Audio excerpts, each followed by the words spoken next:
কাশ্মীর ইস্যুতে বিজেপির নেতারা এমন একটা মুডে আছে যেন পাকিস্তানের সাথে যুদ্ধ না করলে ঘুম আসতেছে না।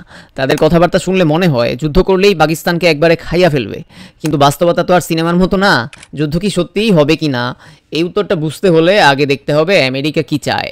যুদ্ধ হইলে আমেরিকার লাভ কি? আমেরিকা ভারতকে এই অঞ্চলে চীনকে আটকানোর জন্য একটা মাধ্যম হিসাবে ব্যবহার করে আসতেছে অনেক দিন ধরে। ভারত মহাসাগরে নিজেদের একটা কন্ট্রোল রাখার চেষ্টা করতেছে ভারতের মাধ্যমে। যদি ভারতকে সেনা, টাকা, ফোকাস সব সীমান্তেই ঢালতে হয়, তাহলে চীনকে আটকাবে কে? ওইদিকে যুদ্ধ শুরু মানেই বিদেশি ইনভেস্টমেন্ট বাই বাই, রুপি ঝুলা পড়বে, শেয়ার বাজার হার্ট অ্যাটাক করবে। চীন তো চায় ভারত যেন বিশ্বের কারখানা হওয়ার দৌড়ে পিছায়া যায়, আর সেই সুযোগে চীন পুরা দুনিয়ার ফ্যাক্টরি হিসাবে আরও কয়েক স্টেপ সামনে চলে যায়। সাথে বোনাস, যুদ্ধের জন্য পাকিস্তানে ড্রোন, রাডার, কামান ইচ্ছামতো ঢুকায় দেওয়া যাবে। ব্যবসা আরও বাড়বে চীনের। যুদ্ধ শুরু মানেই চীনের এক ঢিলে 5টা পাখি মারার সুযোগ। সেজন্যই আমেরিকা কখনো এই যুদ্ধ চায় না, আর এই জন্য এই যুদ্ধ হবেও না।